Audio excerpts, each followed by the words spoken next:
language. How they change and why they change to this style. Yeah. From 100% Sanskrit inscription and change to like mixed Sanskrit and the Khmer mix. I don't know whether I catch your question well. You asked when Yeah, Sanskrit yeah. And then changed how? into Khmer language Yeah, as the language of inscription.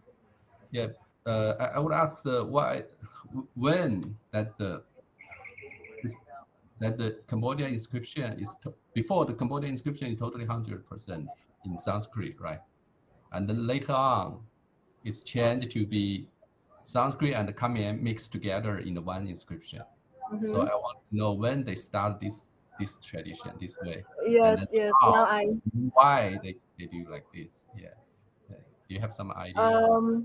yes. You see, in the how to say epigraphical culture of ancient Cambodia, first you can say that there were Sanskrit inscriptions before the inscriptions in Khmer language, but somehow from 7th century you got many inscriptions in Khmer language, and from that time on Khmer and Sanskrit were used, together, well, either separately as languages of inscriptions. That means you may have one single language inscription either in Khmer or Sanskrit, or you can have double language inscriptions like the one we have here in my presentation. That means in Sanskrit and Khmer language together. And don't forget, at the same time, we had also few inscriptions in Pali.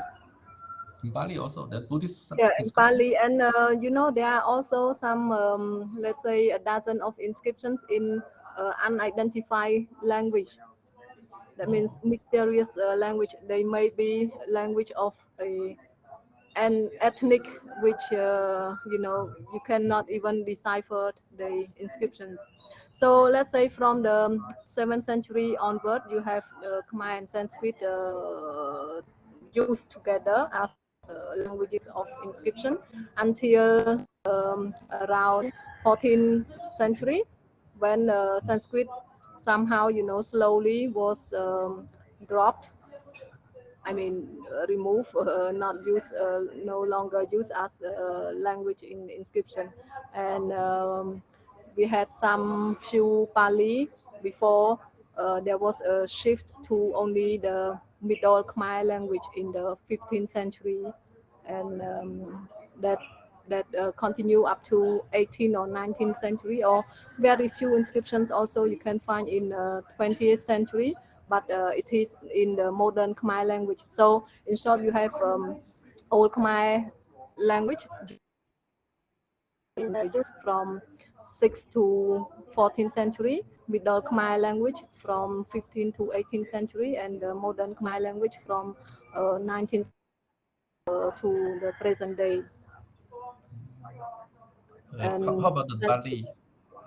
Pali, you had inscription from around 7th century, but very few. And then also we have one big, and we call it the first Pali Khmer language in 14th century.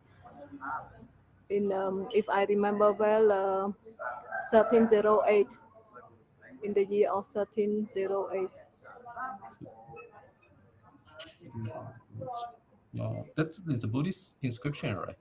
The Bali one. Yes, it is Buddhist inscription, and it was somehow related to, donation to a pagoda, the modern, or let's say the Buddhist pagoda in the 14th century. Oh. But it was a royal inscription.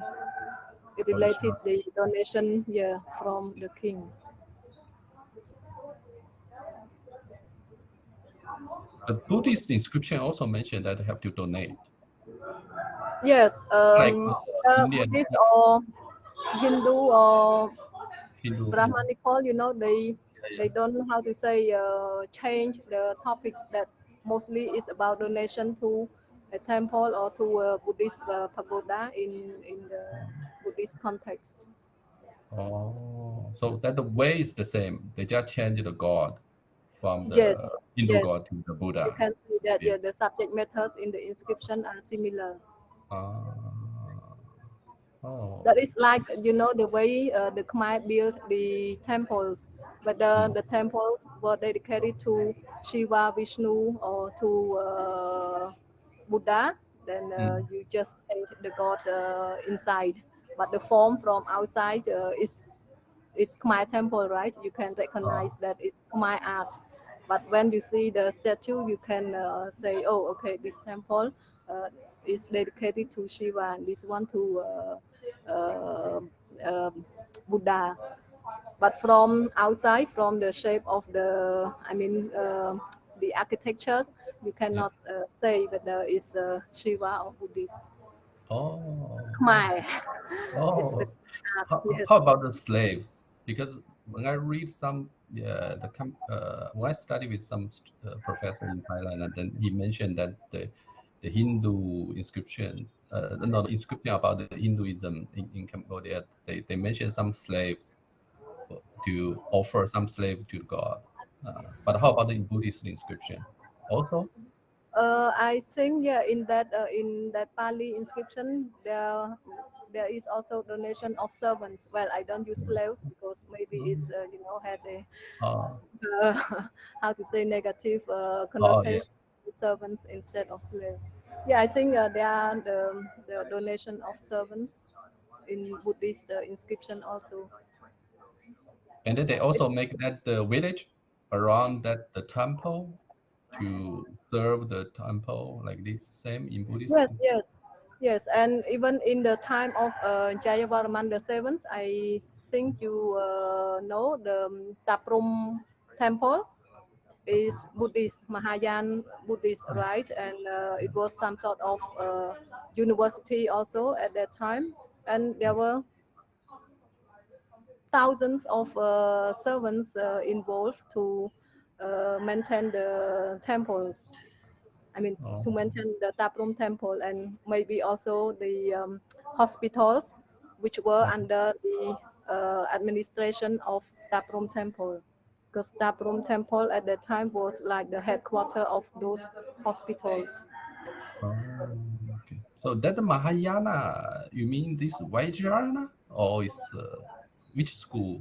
That Mahayana is tantric one, I think. Oh, I think it's mixed with tantric school, and right. it's Oh, the how to say Mahayana Buddhism under Jayavarman the Seventh was like a mixture of all the old tradition from 6th, 7th century or earlier, and it is also mixed with the animism, the oh, local belief. So it's oh, a mixture of everything. oh, Well, oh. it's what I understood from the scholarship. Maybe we need to, research, make more research on this. Oh, thank you. Thank you for the interesting information. Yeah, thank you. So, Kuntia, did you say you have a question for Chinkang Yeah, or the other way around? Ah, I had one yeah, please. more We have maybe 5 minutes left. question. Yeah, last question for Chinkan. So I Yeah. like to know.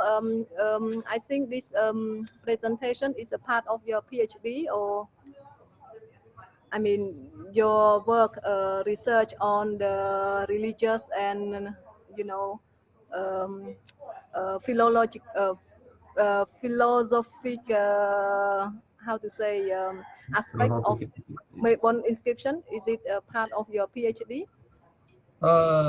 Yeah, you can say it's a part of actually my PhD thesis is writing about the philosophic analyze about the inscription, mostly to analyze the whole inscription in a grammatic way, like combine and then each word, each word is with subject, objects, and then some kind of in a grammatic way to analyze, and then translate it. So this is what my PhD, but this is also part of my study about the religion and So you focus on grammar rather than on one particular inscription. yeah. Yeah. So you about how the- many inscriptions altogether are you treating? No, in only your- this one, only this one, only this one to translate, Only retranslate. inscription. Yeah, to analyze each word and then each compound, more like the grammatic, and then also to do some like literature research, because I'm not the Asian people who know the Ramayana or Mahabharata very well to know the Hindu, because I'm Chinese, so I focus on the Buddhist studies. So this is one. So I would just try to study Sanskrit grammar to know more about Sanskrit, through this inscription. And then because I study with one professor, maybe you know the Professor Jirapa in Silpakorn University. Yeah, sure. So he is quite good in this inscription. So he guided me to do this research about everything. Yeah. Also introduce the Hindu to me. So that's why I get some idea about this.